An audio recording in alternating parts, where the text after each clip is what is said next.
Ladies and gentlemen, hello and welcome to this absolutely power-packed panel discussion on the studios of the future and India's role in it.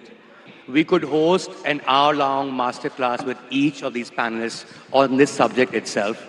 The fact that they've chosen to all sit together, collectively discuss the studios of the future as a panel in itself is a remarkable achievement from the organizers, of course, and I think it deserves another round of applause, ladies and gentlemen.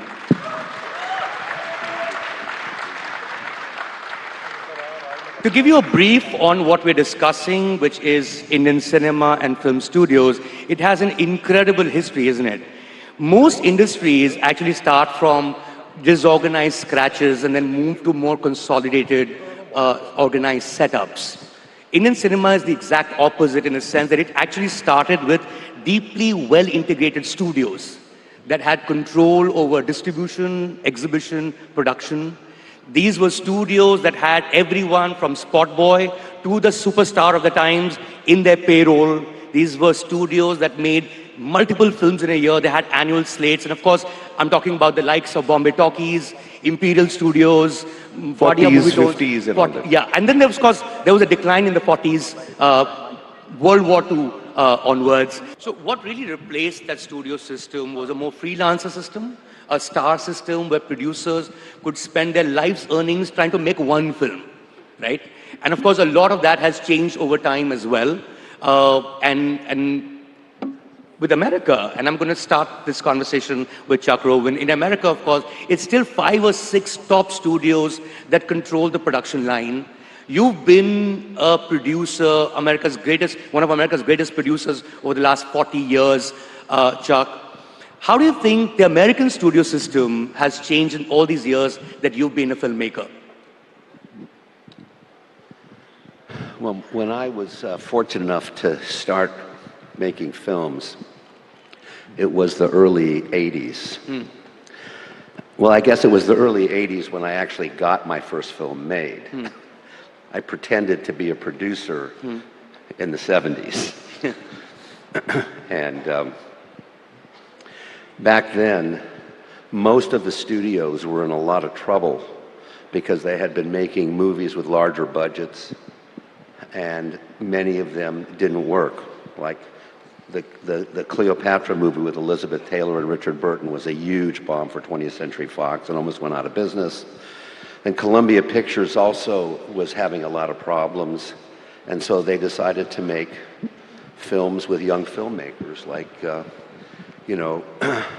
Bob Rafelson and Peter Fonda, and they made movies like that, which actually turned out to be big hits.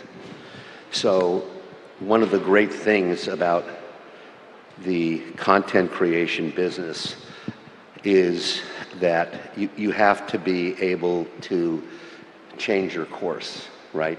And do things that when something's not working, you try something else.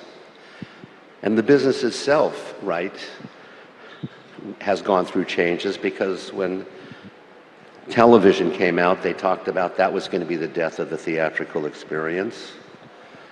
And then when DVDs came out, and before that, videotapes, right, that was going to be the death of the theatrical movie business. And of course, there are those who think that streaming is going to be the death of the theatrical movie business. But as these last few weeks have shown, movie business can be very healthy if we make movies that people want to go see, Right. as a group experience. Right. And I think what's really great as the world evolves with all kinds of creations, that we as filmmakers and producers and content creators have to also change with the times and do things that are going to enhance people's desire to not only stay at home and at the comfort of their own couch, but also realize that the group experience in a movie theater you can't duplicate. Right. So, Chuck, one of the reasons why I asked you this question also, and it's very relevant to India and India's entertainment scene and the topic at hand, is, when you look at your box office receipts over the years, it'll probably be above $10 billion, right? What percentage of that came from American viewers and what percentage came from outside America? And has the ratio, what's been the ratio like over the years where America became actually global cinema? Well, there's no question that when I started making films, the international box office was much less than the domestic box office, and I'll call the domestic box office the US and Canada, right? Because if you're releasing a movie in the US, you better be releasing it also in Canada.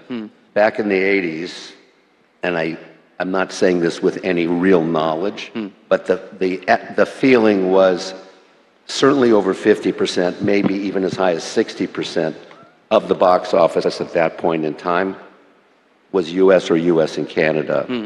And I would say that's inverted now, right? But, there are movies that come out and, you find that 50% or more is still domestic.